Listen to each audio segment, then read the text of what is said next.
But there always have been exceptional women who have not had their due. I want to talk about women, the average woman who played a role in history, and that is military history. The women who served, I wrote my book calling them the forgotten heroines. They were, and they still are. And I want to tell you how I came to this. Because I had been working for a men's veterans organization for a number of years. And I knew there were women out there who had served. Because I was in World War II in college, and when I graduated, I was in defense industry. And I knew that some of my classmates had joined something called the WAC. But that's where it left off. Anyway, by chance, I was in this position. And in 1977, the National Academy of Medicine did a study of the VA medical system, particularly the hospital system. And they put out, as government agencies do, a big report. And in the preface, it said that this study will not include women. Well, I'm a nosy kind of person, so I said, why won't it include women? And the answer is, there weren't enough of them. So I started to ask questions around to find out who were these women and how many were there. Well, not surprisingly, nobody seemed to know. But eventually we were able to put together that there were over 1 million living women veterans. And this group was not considered important enough to be considered. So we have Miss Carol, who did enormous things, and then we have the military women. And I want to go back a little bit in the history of military women in this country, because they do go back a long way. Not necessarily as part of the formal military establishment, but as volunteers. And that, I think, is the story of women. Women are volunteers, and have been, and continue to be. And many of them are right here in this room. Anyway, they took volunteer roles with Washington's Army. They were not many, but they were called Women of the Army. They were not in the Army, but they did a lot of the chores that the Army required. They were in all the wars since then. It wasn't until actually the 20th century where women were formally included in the military forces of this country. And we can look at World War I, when generals in the field asked that women be included in the force. Why? Because they needed the men to go elsewhere. They needed them to fight. And all the support roles were not being filled if they used the men for what they were supposed to be there for.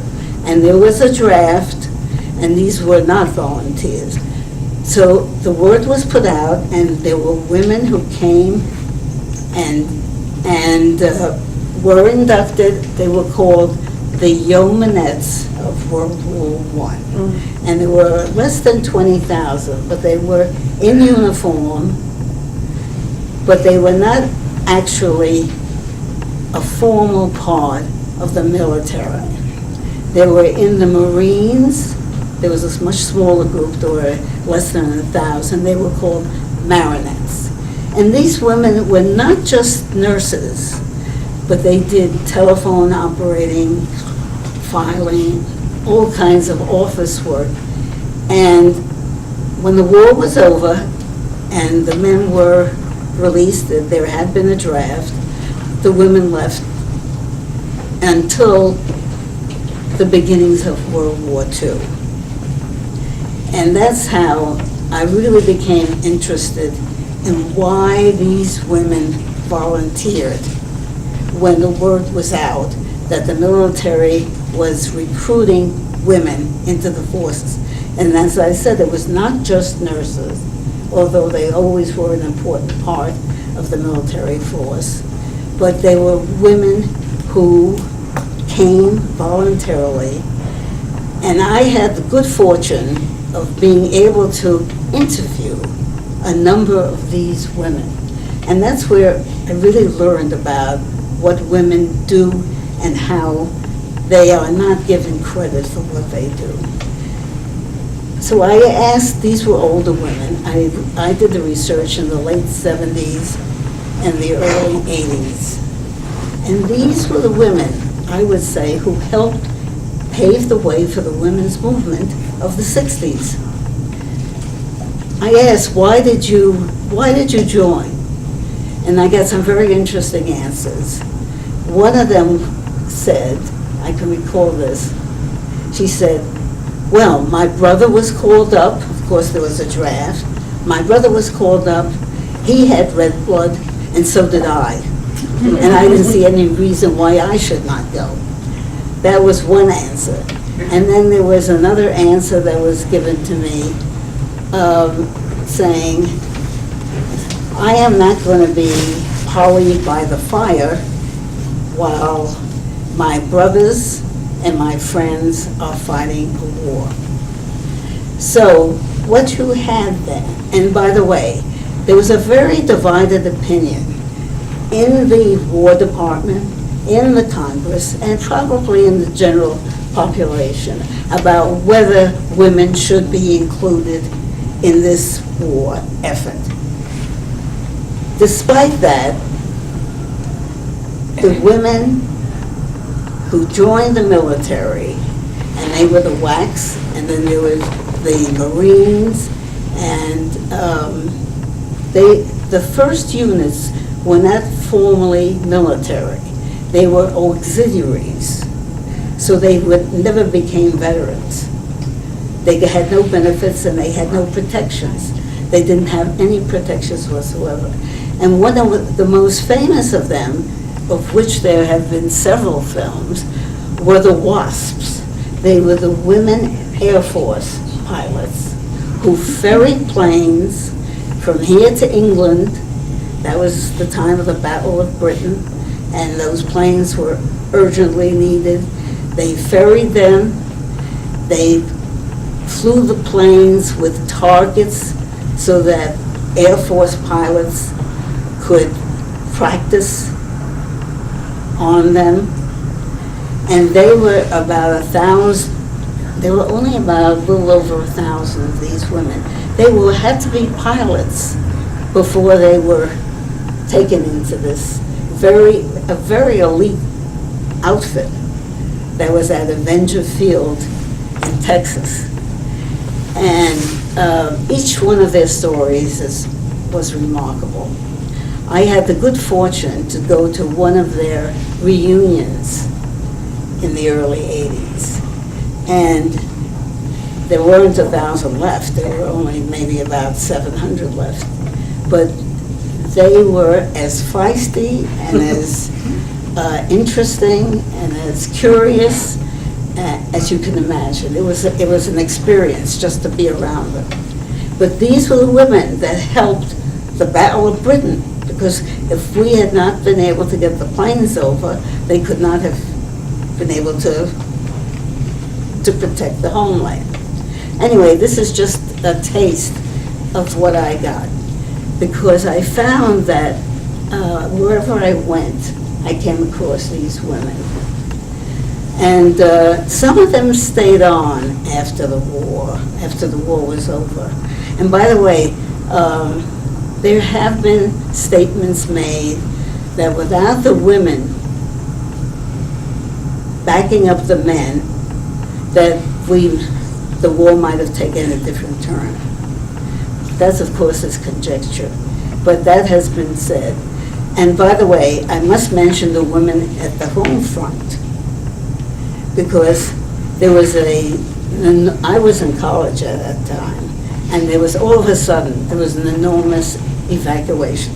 All the men were gone. They were all, they either volunteered or they were drafted. And so who was going to run the streetcar? Who was going to do all the things that were being done by men? Don't forget, women were not in the workforce at that time. It's not so long ago, it's only 2 generations ago, but they were not. I know my own mother was in the house, as were all the other friends of mine, mothers in the house. So what happens? It's the women who come out and they take over all the civilian necessities to keep a society going. Not only that, but they also ran the factories that built the munitions. Of course, you all know the myth of Rosie the Riveter, except it's not a myth. There were the women in the factories. Anyway, so they had as much part in helping the war effort, so to speak, as the women who went into service, who did all kinds of things. And there were women casualties. There were women, not just nurses, but there were telephone operators and other support groups that were in the battlefields of France and the rest of Europe. And there were casualties.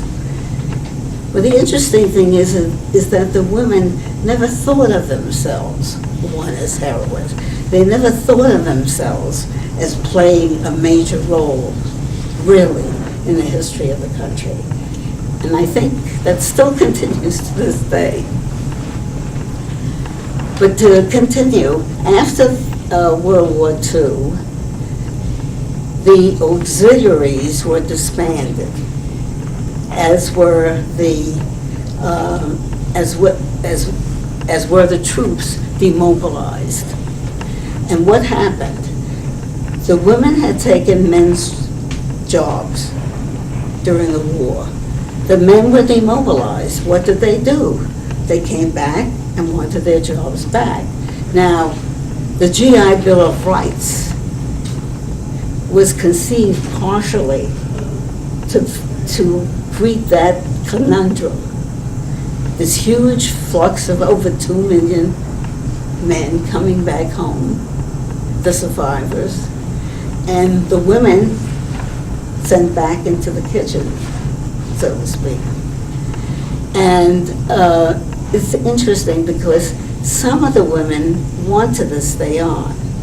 And by the way, another reason that the women gave me, and this was repeated over and over again, was that I wanted to have an adventure. That was another thought. I wanted to see what the world was like. And the fact that they have not recognized their own potential as much as they really can, that makes it so important to think about this past as well, and that there are forgotten heroines all over our friends, our families, and so on. Thank you. Thank you.